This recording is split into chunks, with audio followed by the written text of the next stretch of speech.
Bonjour Aviv Wilberstein, j'espère que vous allez bien. On va commencer ce Farmingen Baruch Hashem avec un Nigun et puis après je vous laisserai prendre la parole. Merci infiniment d'être avec nous ce soir.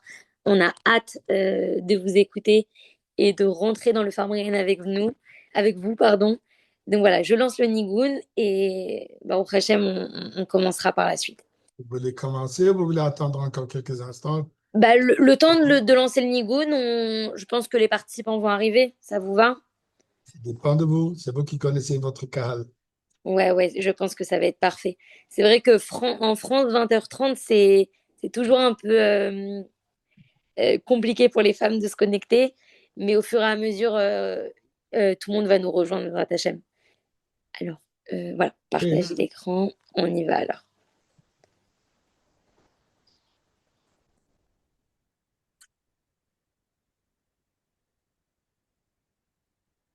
Want to tell the Rebbe the words of the new song that we're singing with Mashiach, right? So I'm just going to read him. Am Yisrael, have no fear. Mashiach will be here this year. We want Mashiach now. We don't want to wait. Okay?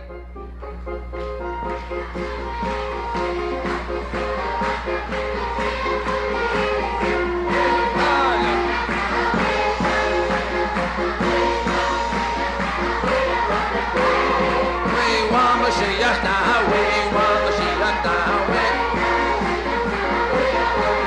Oh yeah, Am Yisrael, have no fear. Mashiach will be this year. Am Yisrael, have no fear. Mashiach will be here this year. We want Mashiach now. We want Mashiach now. We don't want to wait. We want Mashiach now. We want Mashiach now. We don't want to wait. Am Yisrael, have no fear. Mashiach will be here this year. Am Yisrael, have no fear. Mashiach will be here this year. We want Mashiach now. We want Mashiach now. We want Mashiach now. We don't want to wait. We want Mashiach now. We want Mashiach now. We want Mashiach now. We don't want to wait. Hey!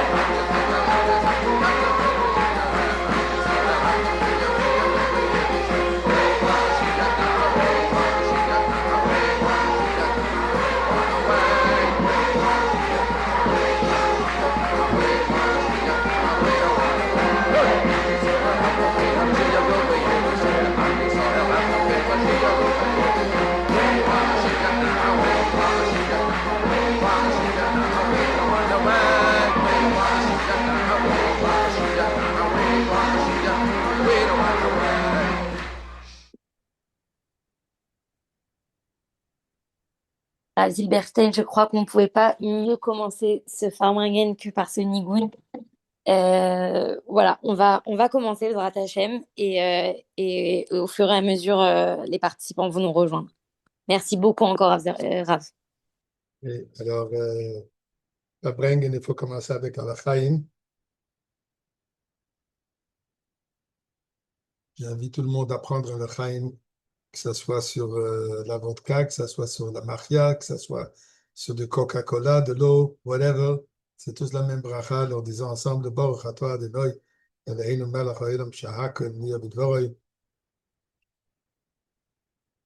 L'chaim, l'chaim. Que Dieu nous aide, qu'on continue le Fabrengen avec, en disant l'chaim sur le yain amishumar, le vin que Dieu a préparé depuis la création du monde pour le moment de la grande fête, le grand festin avec les Léviathan, les chars à bord. Le Rebbe a dit que tout est déjà prêt, alors qu'on puisse continuer le Fabrengen avec ce l'chaim, l'chaim, l'chaim.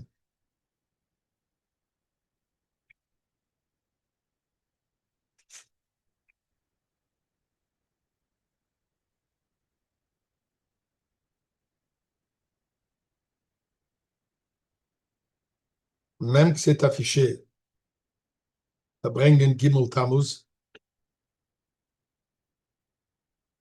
mais il y a une date qui vient avant Gimel Tammuz. Il y a beaucoup de dates. Il y a une date particulière qui est... Oh, peut-être on peut inviter tout le monde à donner de la tzedaka.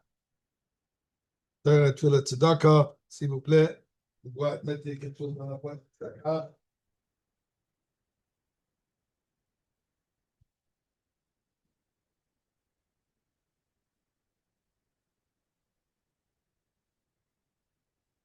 Puis là, on a chanté Vivante Mashiachna, c'est la fila la plus puissante. Euh,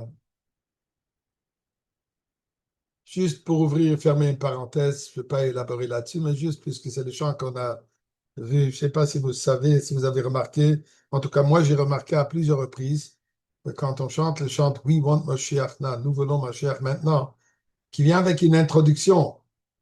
Am Israël, have no fear, n'ayez pas peur, Mashiach will be here this year, Mashiach sera là cette année. Et là, We want Mashiach now. D'après ce que j'ai remarqué, le Rebbe n'a jamais, en tout cas, prononcé les paroles, cette première partie du chant, have no fear, Mashiach will be here this year. N'ayez pas peur que Mashiach sera là cette année. D'après ce que moi j'ai remarqué, le Rebbe commence toujours avec We want Mashiach now. Ces paroles, Mashiach will be here this year, ça donne un peu une connotation cette année. L'accent n'est pas sur cette année, l'accent il est sur quoi? Sur now. Et ça sont les paroles que le Rebbe chante. Juste une parenthèse, je crois que c'est important à réaliser. En tout cas, si quelqu'un peut me dire que je me trompe là-dessus, qui a vu que le Rebbe dit les autres paroles, je serais bien content de l'entendre. Mais à ma connaissance, autant de fois qu'on était chez des Fabrengen, on regarde sur les vidéos et tout ça, on peut toujours voir que le Rebbe commence à dire les paroles We want Mashiach now. Ou quand le Rebbe a commencé durant Fabrengen, il y avait We want Mashiach now, il a commencé. Bon. C'est pas juste une question de langue, c'est une question de réalité. C'est une question de une prise de conscience. À savoir que quand on parle de Mashiach, on ne parle pas de bientôt. C'est maintenant. C'est now. Puisque si c'est bientôt, ça ne presse pas. J'ai le temps. Et le Rebbe nous enseigne à réaliser qu'il n'y a pas le temps à attendre. Il faut agir maintenant comme que ça arrive maintenant. Il faut vivre comme que ça arrive à ce moment même. Mais revenons à ce que j'ai commencé. La date qui précède jusque de quelques jours, pour être précis,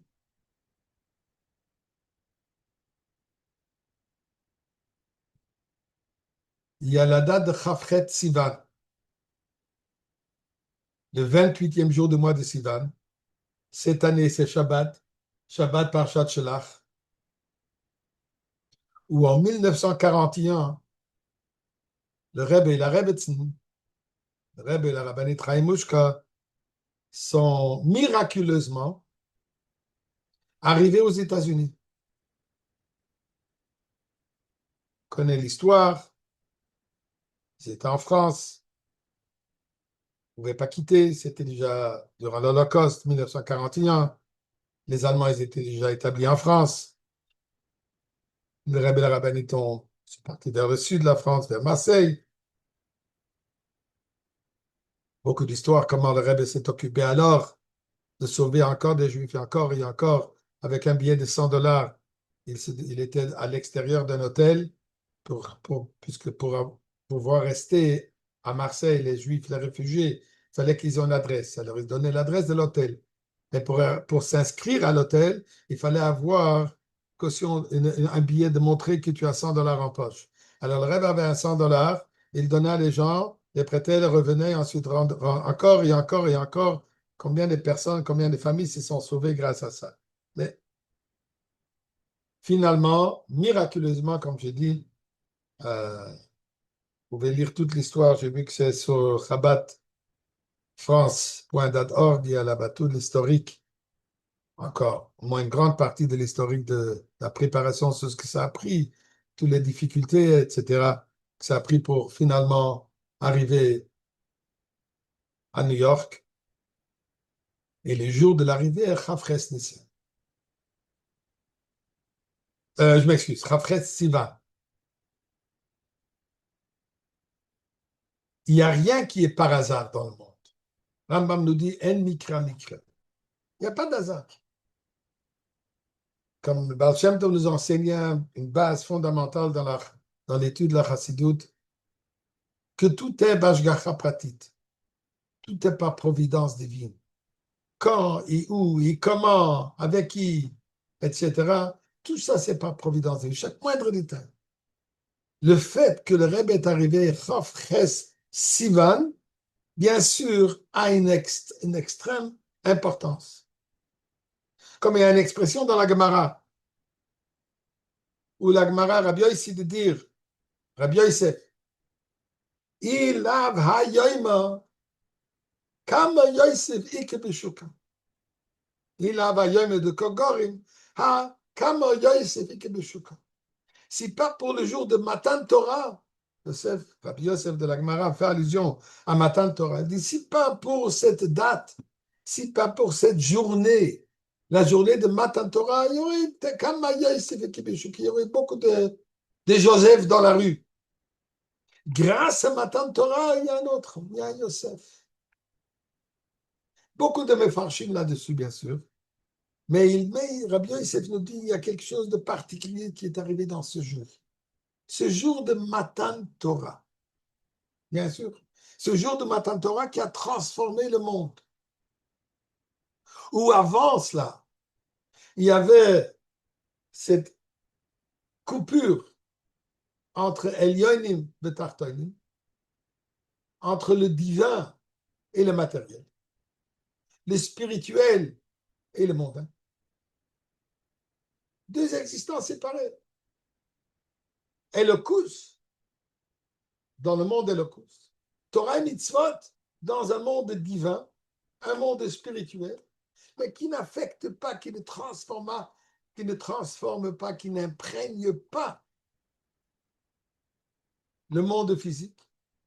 Moment de Matan Torah, comme il y a marqué, dit à Kadosh Baruch Hu qu'il n'y a plus cette séparation. Et depuis lors, va Yered Hashem alar Sinaï, Dieu est descendu sur le mont Sinaï, et Dieu dit, Vani Amasri, c'est moi qui commence de faire cette fusion entre le divin et le mondain. Depuis, nous avons la possibilité de prendre un objet banal, un objet physique, un morceau de cuir, et le transformer en objet le plus sacré, un Sefer Torah. C'est ça ce qui est arrivé au moment de Matan Torah. C'est ça ce que Rabbi Yossi dit. Il a hayoima. C'est pas pour ce jour. Comme Yossi dit que Beshuka. Les Yosef, ils seront tous dans le marché.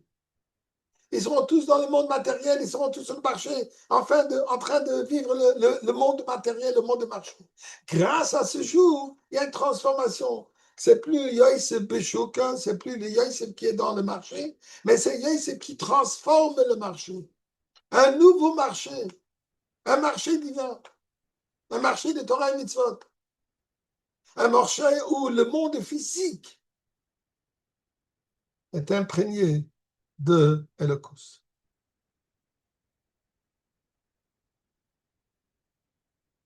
Il est dit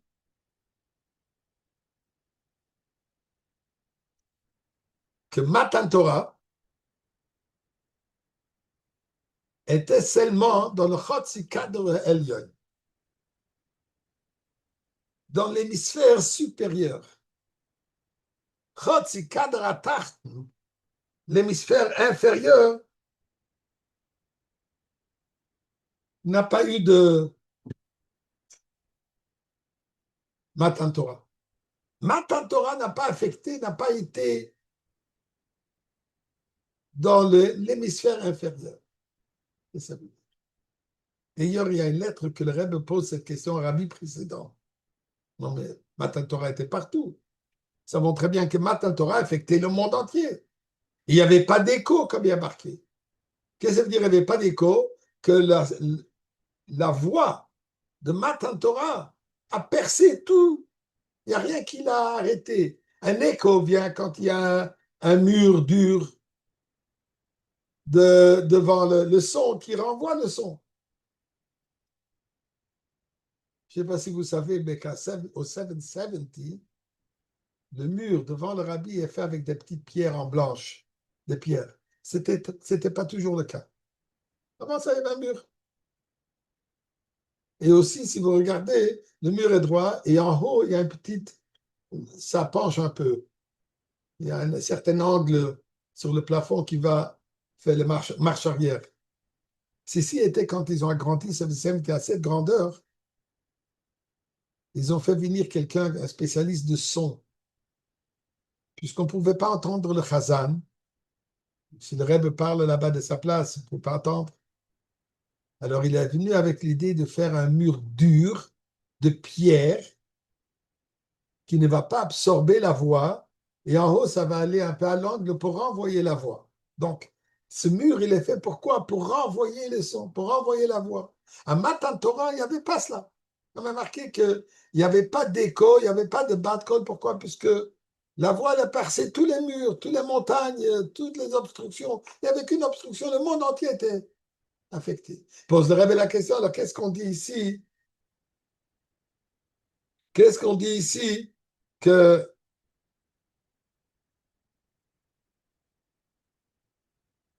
Matan Torah n'a pas été dans l'hémisphère inférieur. Alors le Rebbe précédent, il répond, Matan Torah en général, bien sûr, était présent. Mais comme il y a dans le Beth Amikdash, il y a 10 niveaux de Kedusha, 10 niveaux de sainteté, commençant depuis l'entrée jusqu'au niveau le plus élevé, le 10e, le Kodesh HaKadashim. Qu'est-ce que ça veut dire, il y a 10 niveaux de Kedusha? La Kedusha représente quoi? La présence divine. Il y a des endroits où la présence divine est plus dévoilée, il y a des endroits où c'est voilé. Il y a des endroits où c'est complètement caché. Comme on dit, Olam Milachon Helen, le monde Olam, quand on dit le monde Olam, ça veut dire Helen, voilé. Qu'est-ce que ça voile? Ça voile, ça cache un Kadosh Baruch Hu. Il faut le retrouver dans la Gimatria, Teva, et à Olam, dans le même chiffre, la valeur numérique 86.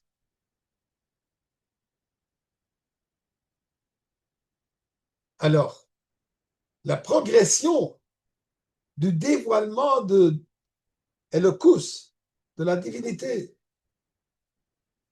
dans le monde, au Beth Amikdash, va graduel, jusqu'à ce que ça arrive au Kodesh HaKadashim, où là, le dévoilement était complet, à tel point qu'on n'a pas le droit de rentrer. Quelqu'un qui va rentrer, Chas v'Shalom, il va mourir, sauf le Kohen Gadol, seulement le jour de Kippour, et seulement s'il atteint la perfection absolue. Si Chas v'Shalom, il y a la moindre petite, un manque quelconque, il ne sort pas vivant.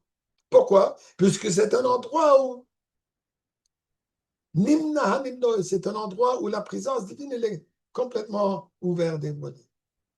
Donc, dit le Rebbe, la même chose était avec Matan Torah. Il y a dans l'hémisphère supérieur, là, le Gilou, le Matan Torah était d'une manière dévoilée. Il n'y avait pas de voile, tout était ouvert. Matan Torah, dans le monde, dans l'hémisphère inférieur, c'est resté voilé. Et d'une manière concrète et simple, qu'est-ce que ça veut dire?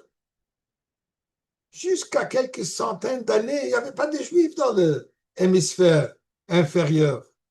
Les juifs étaient en Eretz Israël, en Asie, en Europe, dans cet endroit, l'hémisphère supérieur. C'est là où il y avait Am Israël. Donc là, il y avait les kilouïs de Matan Torah qui s'est exprimé, qui s'est dévoilé d'une manière concrète. Tandis que dans l'hémisphère inférieur, l'Amérique fête cette année 250 ans. Et remarquable. Ça vaut la peine de le mentionner. C'est important de le mentionner. Le président Trump, on ne va pas parler de politique, mais c'est quand même le président du pays le plus puissant. Il déclare quoi? En l'honneur de 250 ans de l'Amérique, que tout le monde fasse le Shabbat, que chaque juif, c'était il y a quelques semaines, que chaque juif fasse le Shabbat. C'est le Shabbat avant Shavuot que le Rebbe, lui, il a déclaré pour proclamer que ça, c'est le Shabbat Ardout. Et non seulement pour l'âme Israël, il dit même pour le non-juif. pas qui respectent Shabbat, puisque non, juif n'a pas le droit de respecter Shabbat, mais qui prennent l'enseignement de Shabbat, un moment de réflexion, un moment de recul de la vie de Brouhaha, de la vie de tous les jours. Mais ça, c'est nouveau, ça, c'est récent. On n'a jamais entendu ça jusqu'à présent. Je vais vous donner quelques exemples. À quel point il n'y avait pas de judaïsme dans ce parti du monde.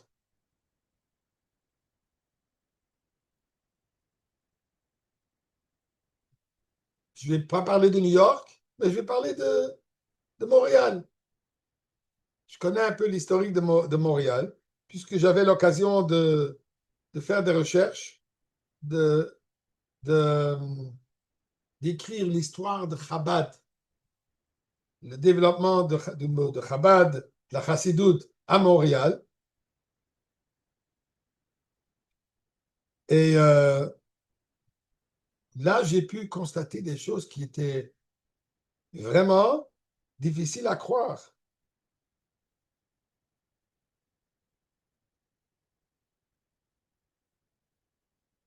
Quand le rabbi précédent a pu avoir 9 visas pour des Bachurim qui étaient réfugiés en Chine, d'abord au Japon, ensuite en Chine, à Shanghai. Le rabbi précédent a pu organiser, il a pu avoir 9 visas pour 9 Bachurim. On les appelle, ici ça s'appelle le groupe de 9, les premiers 9. Parmi eux, il y avait Rav Gringlas, Rav Handel, Rav Roder, Rav Weinberg, Rav Kotlarski, etc. Rav Gerlitsky. Les premiers Bachurim, ils étaient encore des Bachurim. Ils sont arrivés, ils étaient de Pologne, de la Yeshiva d'Otvodsk. Toute l'histoire qu'ils ont passée, il y avait un consul japonais qui leur a donné des visas pour arriver au Japon. Et le Japon les a renvoyés juste arriver en Chine. Tout un long voyage qu'ils ont fait pour finalement arriver à Montréal. Ils sont arrivés Cheshvan. Le mois de Cheshvan, Tafshin Aleph. Ils sont arrivés à Montréal. La situation à Montréal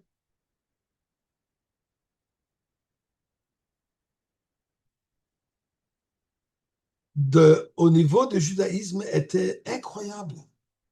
D'après ce qu'on m'a dit, à cette époque, il y avait environ une vingtaine, maximum une trentaine de familles Shomer Shabbat. Il y avait un pari entre les Juifs qui étaient ici, déjà malheureusement déjà assez éloignés, combien de temps ils vont garder le maximum de temps que ces jeunes Bachurim vont réussir à garder la barbe et ne pas se raser. Le maximum de temps que quelqu'un a eu le courage de dire 3 mois. Pas plus que ça. Rav Rodel Alav Shalom a raconté une histoire. Il y avait ici un tzaddik qui s'appelait le Tolner Rebbe. Et le Tolner Rebbe, il a reçu les Bachurim chez lui. Là-bas, ils ont étudié pour un moment. Et il avait aussi un mikveh pour hommes.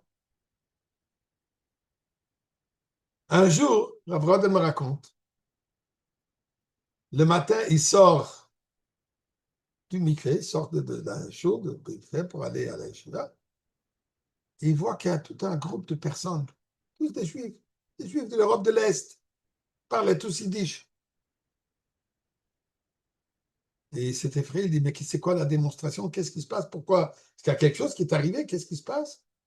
Alors, un qui dit, non, on attend. Qu'est-ce que vous attendez?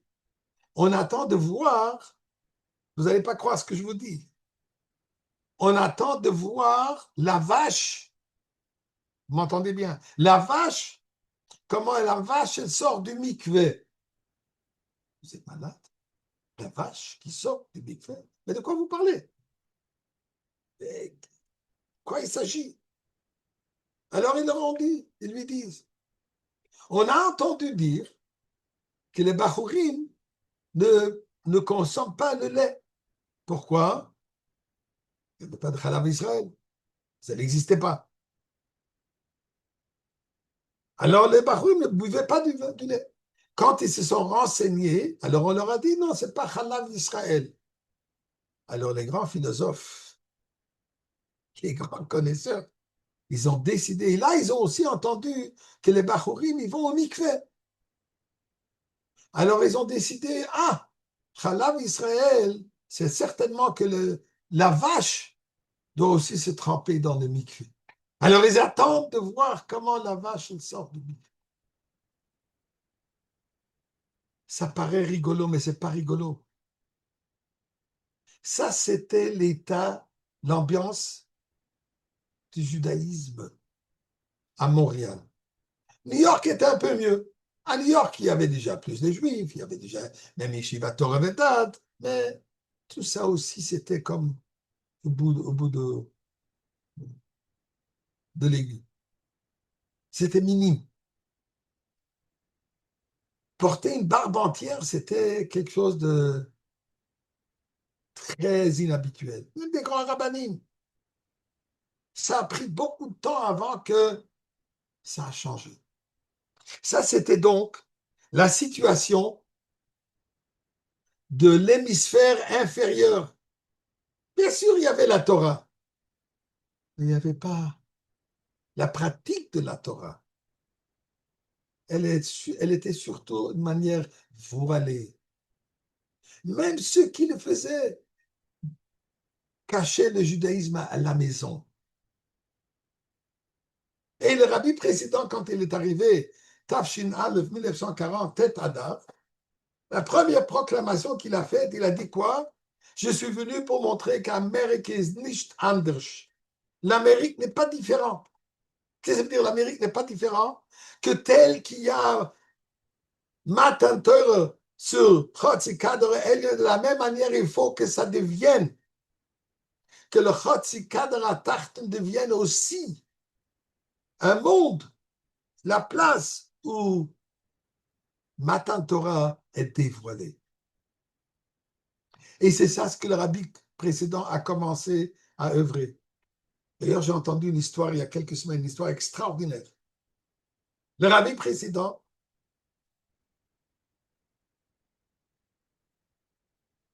en 1942, il a voyagé, il est arrivé à Chicago. Alors écoute, moi j'ai entendu ça du fils de la personne avec qui cette histoire s'est arrivée. Donc la personne qui raconte, Shliach, il me raconte l'histoire. Son grand-père était un grand industrialiste aux États-Unis. Son père, après son mariage, après le mariage de ses parents, il ne voulait pas tout de suite rentrer dans les affaires de son père. Il a décidé de se lancer dans ses affaires propres. Il veut réussir d'abord lui-même. Il s'est lancé dans la vente, en gros, des cigarettes. Maintenant, les cigarettes sont un peu moins populaires, mais à cette époque, les cigarettes étaient très populaires. Il a fait une grande réussite. Il a eu une telle réussite qu'à tel point que le vice-président de la maison tête de Philip Morris, ils ont commencé à soupçonner qu'il y a quelque chose qui ne marche pas. Un jeune homme qui vient de rentrer dans les affaires et il achète de telles quantités qu'ils ont eu peur qu'il y ait des choses qui ne sont pas correctes, des choses illégaux. Alors le gars, il a décidé d'aller rencontrer cette personne, d'aller voir de qui il s'agit. Il savait que c'était un juif. Je crois qu'il savait même aussi que c'est un juif religieux. Mais il voulait le rencontrer. Un jeune homme. Ce young man, ce commerçant, il n'avait même pas de bureau, il travaillait de son basement. Alors, pour le rencontrer, il a dit, viens. Il lui a offert de venir dans le bureau de son père. Donc, un beau bureau. Le vice-président de la compagnie Philip Morris, qui est la plus grosse compagnie au monde de vente de cigarettes, arrive à Los Angeles dans le bureau et ce young man le reçoit. Dans le bureau, il y avait une grande photo du rabbi précédent, le Rebbe Rayatz, et aussi une photo des chassidim du Rebbe. Et dans la photo, il y a aussi une grande photo du Rebbe. Ce gars qui rentre, il ne sait même pas s'il est juif ou il n'est pas juif. Il ne sait pas si le vice-président il est juif ou pas. Mais il regarde les photos, il lui pose la question, il dit, dis-moi, est-ce que tu as rencontré le Rebbe? Moi, j'ai rencontré le Rebbe, j'ai étudié à Semti, j'étais en Yichidoud, j'étais nombreux Fabrengen. Bien sûr que je connais le Rebbe. Je connais. Connaître le Rebbe, ce n'est pas quelque chose qui se dit facilement, mais je sais qui c'est, j'étais. Mais non, non, non, je ne parle pas de lui, je parle du beau-père, le Rebbe précédent. Le Rebbe précédent, non, moi je suis né déjà après que le Rebbe est devenu Rebbe, je n'ai jamais eu l'occasion de le voir. Alors le gars, il lui dit, mais moi j'ai eu l'occasion de le voir. L'occasion de le voir. OK. Où, quoi, quand? Il dit en 1942. Le Rebbe est venu à Chicago. Et mon père, juif, assez observant, me dit, j'avais 15 ans, il me dit, mon père me dit, je veux que tu viennes avec moi rencontrer un rabbin. Je dis à mon père, moi et rabbin, on n'a rien en commun. Moi, je ne suis pas de ce vieux monde. Moi, je suis d'un nouveau monde ici en Amérique, Chicago. Les rabbins, ça ne m'intéresse pas. Mon père me dit, écoute, je ne te donne pas le choix, tu viens. OK? Je suppose qu'à ce moment, il respectait les parents. Il vient. Et là, il s'avère qu'il y a tout un groupe de jeunes adolescents réunis et le Rebbe précédent va leur parler. À Fabring. Il dit, quand le Rebbe est rentré, on est tous restés émus. Dans ses paroles à lui, on a vu la royauté devant nous.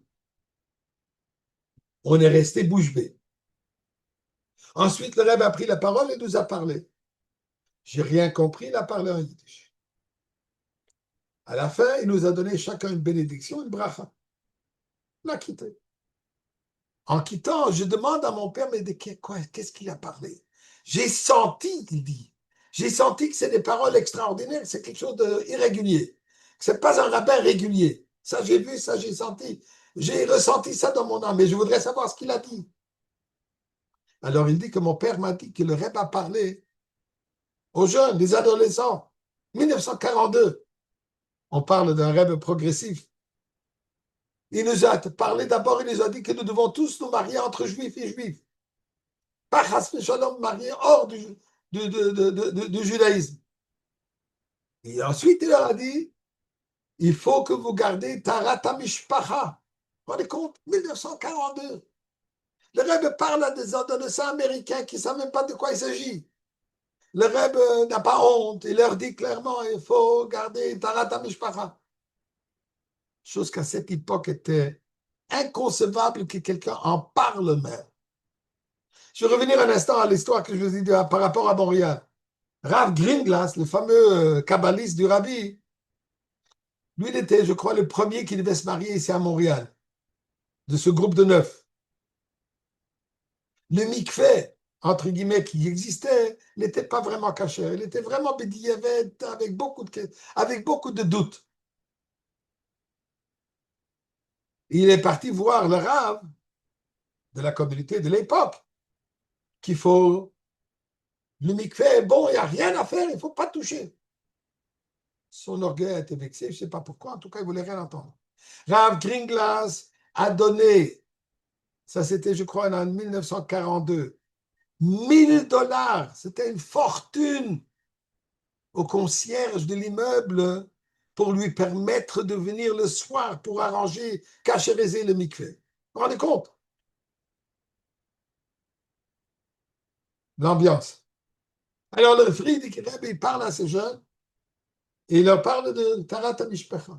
Et là, le père, il lui raconte, mon père m'a dit, écoute, mon fils, je veux que tu me promettes que tu vas marier qu'une fille juive et tu vas garder Tarat HaMishpacha.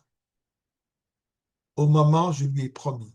J'étais sous telle influence de cette expérience de ce discours du Rebbe, j'ai promis. Et les années ont passé à l'université. J'ai rencontré une jeune fille. Pas que nécessairement que j'ai cherché, mais il s'avérait qu'elle était une jeune fille juive. Et après un moment, on a décidé qu'on voudrait se marier. Mais là, je me rappelle, j'ai promis à mon père qu'on va garder Tarat HaMishpacha. Comment il dit, je vais dire ça à une jeune fille américaine, non religieuse. Au maximum, le seder de Pessah, on mange un brisket avec la matzah. Brisket, c'est un morceau de viande particulier. Je ne connais rien de judaïsme. Je ne savais pas quoi faire. Mais une promesse est une promesse. Je suis un homme de promesse. Un jour, j'ai dit à ma future suite, c'est devenu effectivement ma femme, ma future femme. Je dis, écoute, je voudrais se fiancer. Mais il y a une condition. Tarat HaMishpacha. Lui s'attendait qu'elle regarde de quoi tu parles, de quoi il s'agit. C'est quoi ça? Écoutez ce qu'elle lui dit.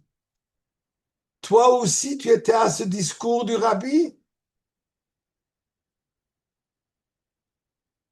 Et ce gars, il dit au Youngaman, on a gardé notre promesse. 1940. Le judaïsme était voilé. Donc, ce qui se passe à Chof Ches Sivan, ce qui a commencé Chof Ches Sivan, le rabbi précédent a commencé à Tessador, il a fait cette proclamation. Mais ensuite, quand la Rebbe est arrivé, c'est là où il lui a donné les clés. Il lui a donné la direction de Merkez de Kahas et de toutes les organisations Chabad pour dévoiler ce concept. Pour dévoiler comme Amérique ist nicht anders, comme l'Amérique n'est pas différent. Qu'est-ce que ça veut dire l'Amérique n'est pas différent? La même Torah qui a imprégné l'hémisphère supérieur imprègne l'hémisphère inférieur. Et comme le Rebbe d'ailleurs. Tov Shinunal dans le Fabrengen. Juste extraordinaire. La première fois, à ma connaissance, que le Rebbe a parlé de Chof Ches Sivan était en Tov Shin Mem Vav 86, à l'occasion de 45 ans que le Rebbe est arrivé. Et là, le Rebbe a parlé que ça, c'est la journée où il est venu avec la rabbinite, ils sont arrivés aux États-Unis. Et dans la Sikha de Nunalev, après, à l'anniversaire de 50 ans, là, il y a les Bachourim qui ont imprimé, ils ont préparé comment dire, un booklet, un livre, pas une fascicule, un livre, un petit livre.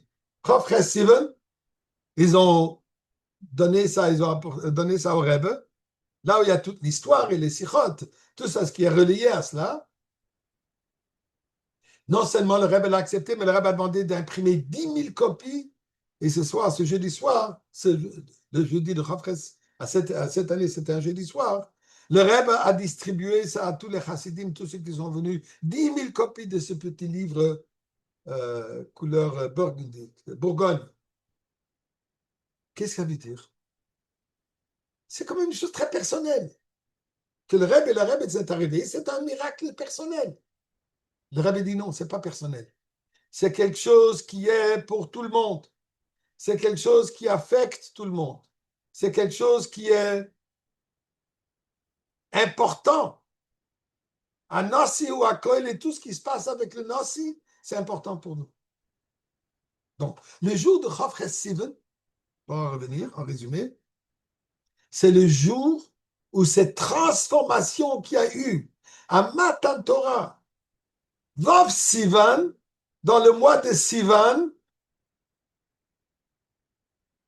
où le monde est devenu fusionné avec Elokus, cette démarche, cet aspect commence maintenant, plus de 3 millénaires plus tard. 3250 environ. Commence le processus aux États-Unis, dans l'hémisphère inférieur. Pas seulement les États-Unis, l'Australie, toutes ces parties du monde. Puisque depuis ce moment, qu'est-ce qui est devenu? 770, on dit toujours que Mitzion Tetze Torah.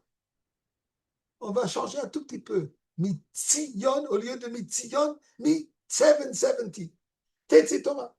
Depuis ce moment, la lumière de la Chassidut, la lumière du judaïsme s'est propagée à un niveau qui n'a jamais existé auparavant. Intéressant.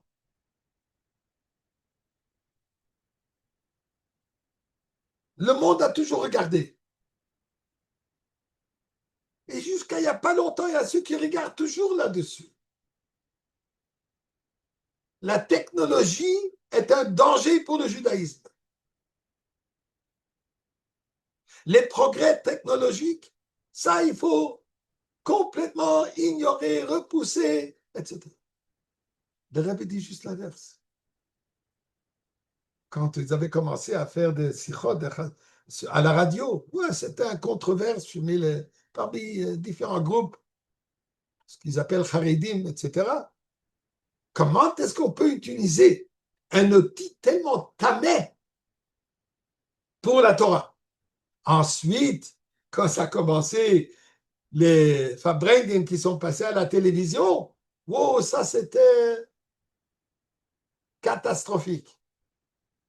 Un outil tellement tamé, tellement de clipas. Qu'est-ce que le Rebbe nous enseigne? Bien sûr qu'il faut ça, faire attention. Bien sûr que c'est une clipa, mais c'est clipat noga. L'outil lui-même est clipat noga. Et qu'est-ce qu'il faut faire avec clipat noga? Il faut l'utiliser comme il se doit. Alors, au lieu de l'éloigner, au lieu de le détruire, au contraire, il faut utiliser toutes ces technologies pour propager, pour affaire sa mayonnaise, pour affaire sa yahades, pour avancer, pour disséminer partout Torah et Chassidut. Ce matin, j'ai lu que le site web chabad.org est le plus populaire site de tous les sites juifs au monde. Je crois qu'ils ont quelque chose comme 40 millions de visiteurs. Vous vous rendez compte de ce qui se passe? Ceci est grâce à la technologie. Ceci est grâce à quoi? Ce qu'à Matan Torah, Dieu a dit, Vayered Hashem ala Sinaï. Je descends sur le mont Sinaï. Et depuis, vous allez pouvoir prendre du cuir ou de la cire pour une bougie ou de la laine pour faire des tzitzit et transformer ce monde matériel. Utiliser l'objet matériel pour que ça devienne un objet de Kedusha. Dit le Rebbe, il faut aller plus loin. Il faut maintenant utiliser ce même concept, tel que la Gemara de dire Dieu a créé l'or seulement pour embellir le Beth Amikdash. Et une fois que c'est utilisé, qu'il a créé, on peut déjà l'utiliser pour autre chose aussi. Alors quelqu'un aurait dit, écoute, on ne peut pas utiliser l'or pour faire le Beth Amikdash. Pourquoi? Puisqu'on a fait le Cheta Egel avec de l'or. On sait très bien que pour dire quelque chose comme ça, c'est de l'ignorance absolue. Pourquoi? L'or, elle est l'or. C'est à nous de l'utiliser, pas chas v'shalom pour le Hegel, mais l'utiliser pour le Beth Amikdash. Donc le Rebbe prend ce concept de Nis'al v'Kodesh Baruch Hu li'os le dire betachtonim. L'erreur que les Meraglim ils ont fait. On veut se détacher du matériel. On veut vivre dans le désert, on ne veut pas se préoccuper avec le monde matériel. C'est dangereux. Les tentations sont trop grandes. On ne pourrait pas surmonter. Ça, c'est ce que les Maraglim m'ont pensé. Qu'est-ce que Dieu dit? Vous appartenez au Midbar. Effectivement, vous n'êtes pas capable de monter. Pourquoi? Puisque tout le but de Batanteur, tout le but de la création, c'est quoi? Pour que la Torah ne reste pas Bashomaimi, et que la Torah vient ici dans ce monde matériel. Et tout cela se passe quand? Il faut quand même voir toutes les choses. Les dates sont quand même précises. Comme le Rebbe dit dans la Sikha, Chofres, 28 Sivan, représente Koach. Koach Sivan. Donc, c'est ce que le mois de Sivan représente. Le 3e mois de l'année, comme il y a marqué, que le Matan Torah est relié au chiffre 3.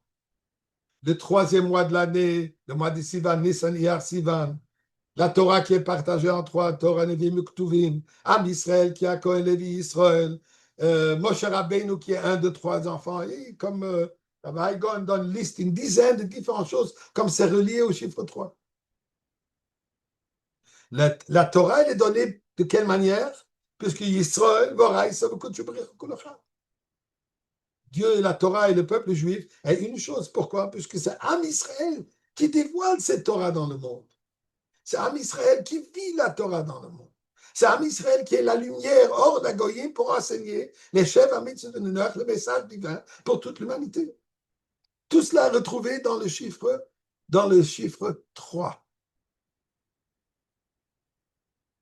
Chof Ches Sivan. Le Rebbe et la Rabbanite arrivent dans cette partie du monde où le monde va être transformé complètement. Et si on fait le calcul, si vous comptez de Chof Ches Sivan à Gimel Tammuz, c'est exactement 6 jours. De Chof Ches c'est Shabbat, Gimel Tammuz c'est jeudi. 6 jours. La préparation pour Matan Torah était de 6 jours. Puis Rosh Chodesh, Sivan, là Dieu dit on se prépare pour recevoir la Torah. Chof Ches Sivan, d'une certaine manière, nous prépare à Gimel Tammuz. Qu'est-ce qu'est Gimel Tammuz? Je n'ai aucune idée. Non. Mais il y a quand même quelque chose que nous devons en tirer. Une chose est claire. Nous n'avons que les paroles comme l'a dit Ben Amram de Moshe Rabbeinu. Pour nous, ce qui compte, ce qui est vrai, notre point de référence, repère, est les paroles du Rabbi. Qu'est-ce que le Rabbi écrit sur Gimel Tammuz? Alors le Rabbi écrit sur Gimel Tammuz, c'est la Goula voilée.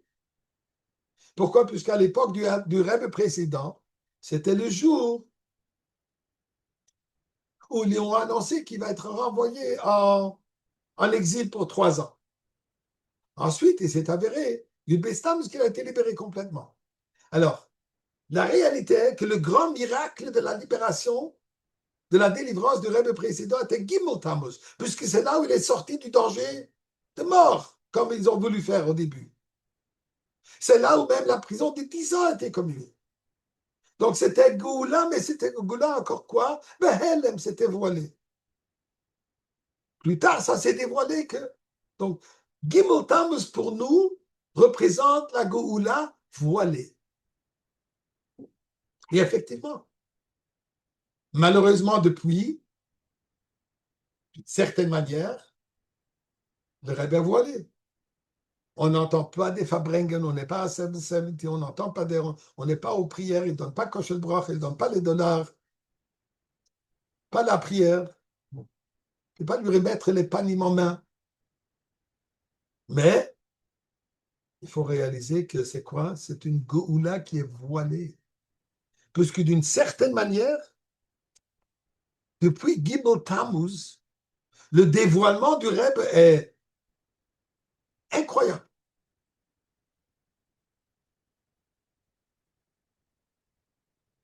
Et je crois qu'il y a un point important à réaliser. Une des bases fondamentales de la Chassidoute, l'Alter Rebbe en parle. Nous disons toujours que quoi? Que le monde est une création de Yesh Me'ayin. Yesh Me'ayin, quelque chose de rien. Ex nihilo, du néant. Une création de quelque chose de concret, d'origine, c'est le néant. Qui est ce néant? Néant, c'est Dieu. Alors en réalité, ce n'est pas le néant. Qui est le Yesh Amiti? En réalité, dit l'Alter Rebbe, on devrait dire Ayin Miyesh.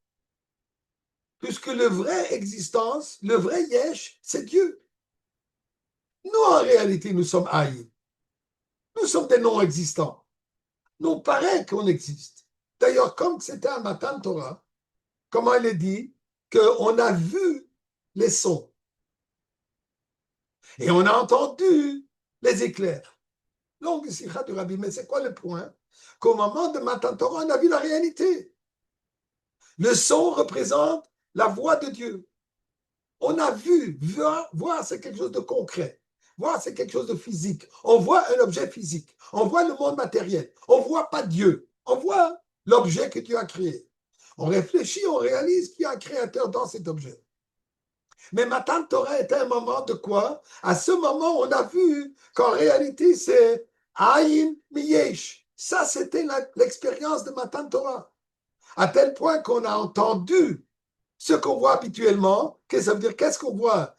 L'objet matériel. Entendre, c'est quelque chose d'éloigné, c'est secondaire.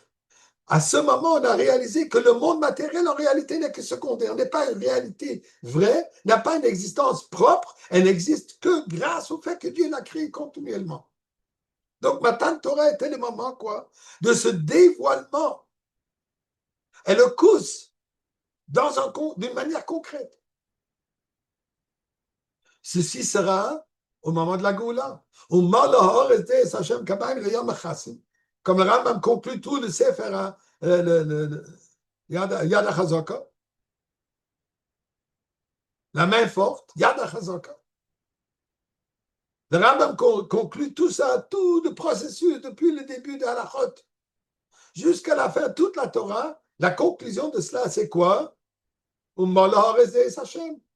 voir, de reconnaître la présence divine d'une manière concrète.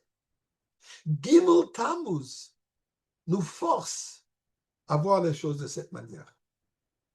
Quand la Gemara nous dit Yaakov le Mes, Yaakov n'est pas décédé. La Gemara pose la question alors, alors pourquoi ils l'ont enterré?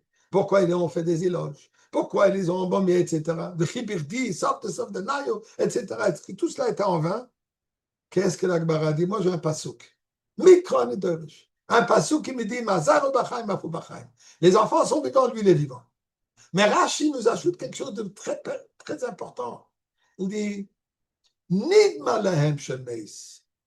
Alors, mais finalement, s'il était vivant, pourquoi est-ce qu'ils l'ont embaumé? Puisqu'ils pensaient. Nidma lahem. Ça leur paraissait qu'il était décédé. Avol chai hoyo. Mais il était vivant.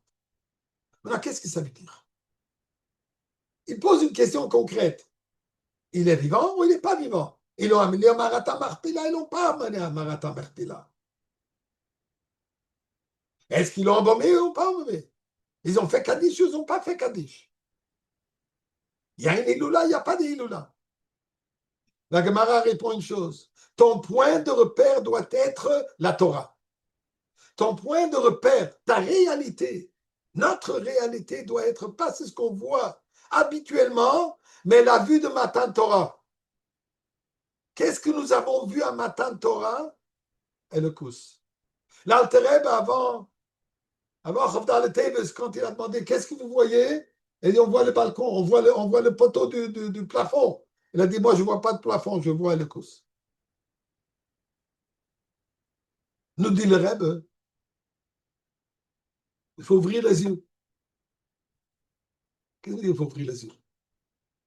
Il faut commencer à regarder de notre perspective. Il faut regarder de cette perspective que Gimel Tammuz nous oblige à regarder. Nous voyons tous que le Rebbe est présent.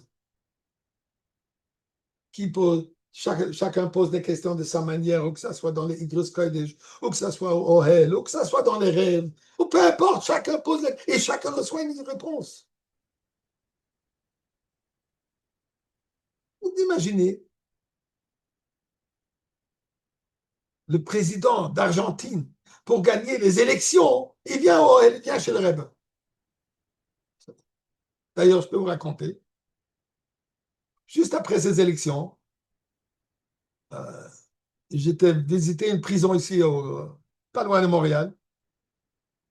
Un des chefs de la prison, gardien, sergent, elle vient me voir, elle me dit, est-ce que je peux vous poser une question? Il parlait en français, mais avec un accent un peu espagnol. Je dis, vous pouvez me poser des questions, ce que vous voulez, je ne vous garantis pas de réponse. Elle me dit, c'est qui?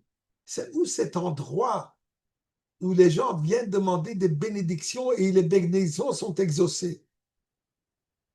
J'ai compris de quoi elle parlait. Je dis, mais pourquoi vous posez cette question? Il dit, puisque moi, je suis d'origine, elle me dit, elle est d'origine de l'Argentine. Et moi, je peux vous dire que le fait que le nouveau président, c'était la première fois, le nouveau président, il a gagné ses élections, c'est miraculeux. Il n'avait aucune chance de gagner. Alors, elle veut savoir si tout le monde peut aller demander là-bas des miracles, puisqu'elle a des choses personnelles qu'elle voudrait demander. Vous vous rendez compte qu'est-ce qui se passe? Un Goya, à la prison, elle sait qu'il y a un Rebbe ou qu'on ne voit pas. Un Rebbe qu'on ne voit pas physiquement. Imaginez-vous que vous allez voir un médecin, que le médecin ne vous voit pas. Oui, peut-être aujourd'hui avec AI, on peut voir par Zoom. OK? Mais ça, c'est Guido et Locus. Ça nous dit que la Goula, elle est à Behelen. Yesh me'ayin, yesh amiti. La vraie vie, Chai Hoyo, n'est pas ça ce que nous voyons, mais la vie véridique, même Gashmius, est ce que la Torah nous dit. Donc, Gimel Tammuz nous force à réfléchir de cette manière. Gimel Tammuz nous force à commencer à réfléchir de la perspective de la Géoula. Comme on disait tout à l'heure, la Géoula, c'est quoi? La Géoula, c'est le moment où nous allons voir la divinité, où le coup sera Bekiloui. Quel niveau, on verra. On y arrive bien. On y arrive tout de suite, on le verra. Mais ça, c'est ce qui est Gimel Tammuz. La préparation 6 jours avant Chav Ches Sivan. Gimel Tammuz, c'est le 6e jour, comme Matan Torah après Rosh Chodesh. Donc, c'est ça ce que nous devons réaliser. Et comme le rêve précédent, quelques semaines, ou une semaine, peu avant que le rêve et la Rebbe sont arrivés à New York, le rêve tout à coup à Fabrengen ou à table, le rêve précédent il dit, il faut se préparer pour accueillir Mashiach. Les gens qui étaient à table, bien sûr, ils ne savaient pas de quoi il s'agissait, mais ils pensaient, puisque le rêve précédent a quand même lancé à cette époque la campagne, la halte de Tchouva, la halte de Goula, le plus vite qu'on va faire la Tchouva, le plus vite la Goula. Le rêve précédent en a parlé énormément à cette époque. Et d'ailleurs, le rêve, lui, il a imprimé des feuilles. La halte de Tchouva, la halte de Goula, lui-même les a accrochées la nuit. Il est parti les accrocher sur les poteaux. Il n'avait pas honte, il n'avait pas peur de dire ce que le rêve précédent dit. Mais et là, il pensait que c'était à ça que le rêve précédent fait allusion. Donc, on vit le moment de la Goula, alors il faut se préparer pour. Quelques jours plus tard, ils ont réalisé que le rêve parlait d'une manière concrète. Que le rêve précédent a dit concrètement, il faut se préparer à accueillir Moshiach. Il parlait du rêve. Le rêve précédent savait très bien qu'il y a comme qui savait que ce jeune couple, ces enfants de 15 ans, un jour, ils vont se rappeler qu'il leur dit maintenant de garder Tarat Mishpacha. Il savait très bien qu'il y aura un deuil Rachvi et que le rêve va être rêve.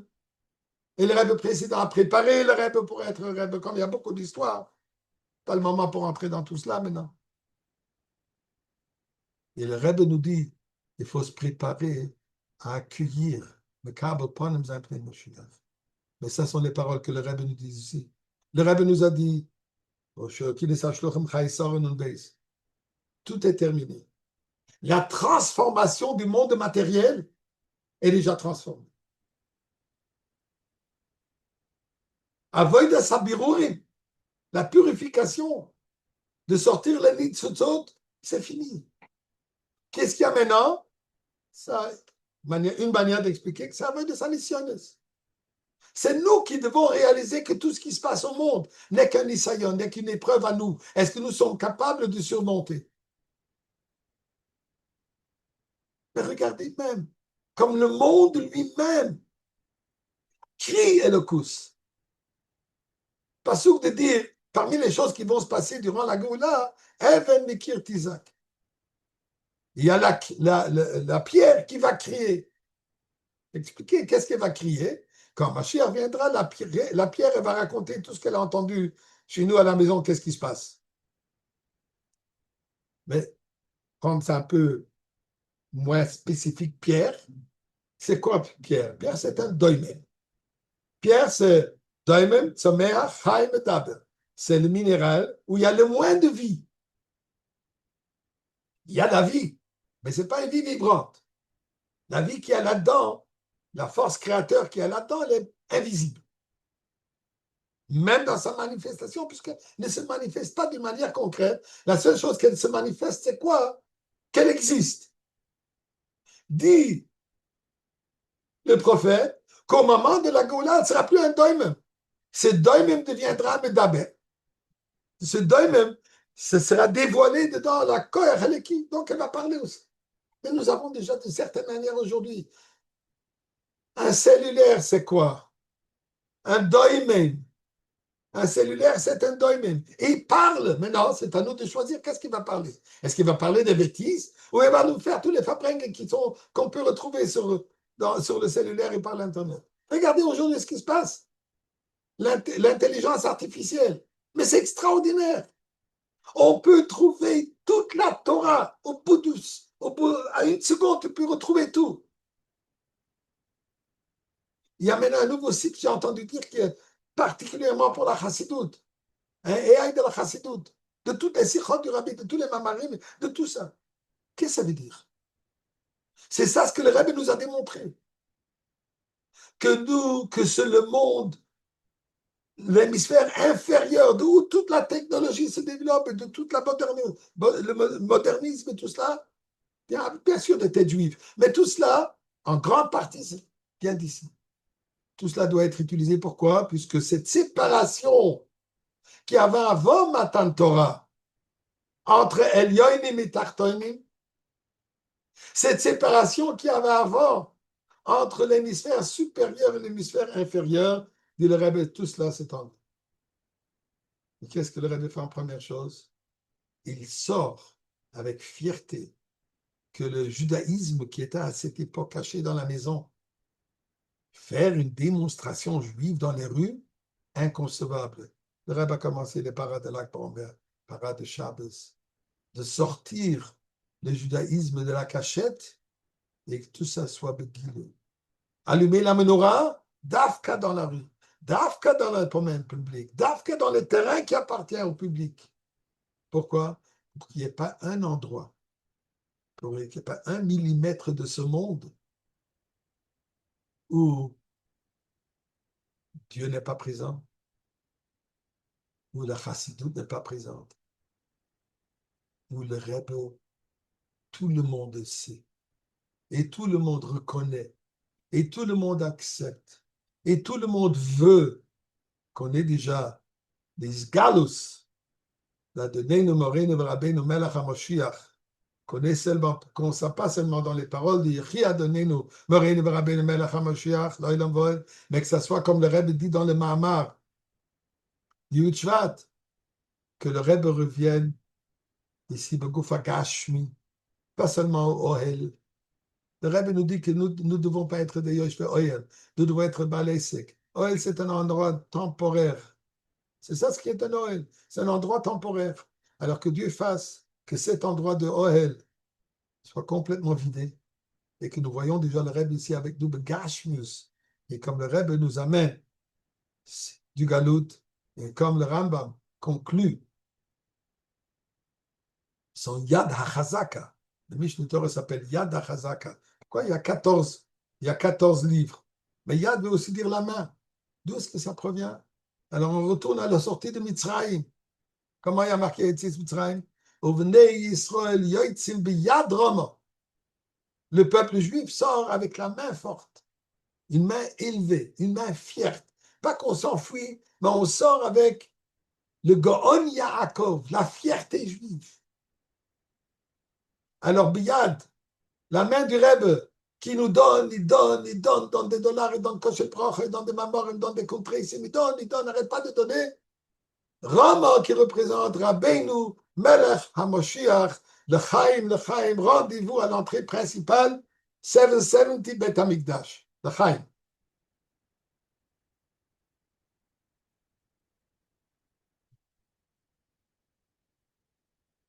Puisqu'on se donne rendez-vous, on va quitter ce Zoom et on va prendre le clic et les claques pour arriver à Yerushalayim. Merci, Madame Lévy.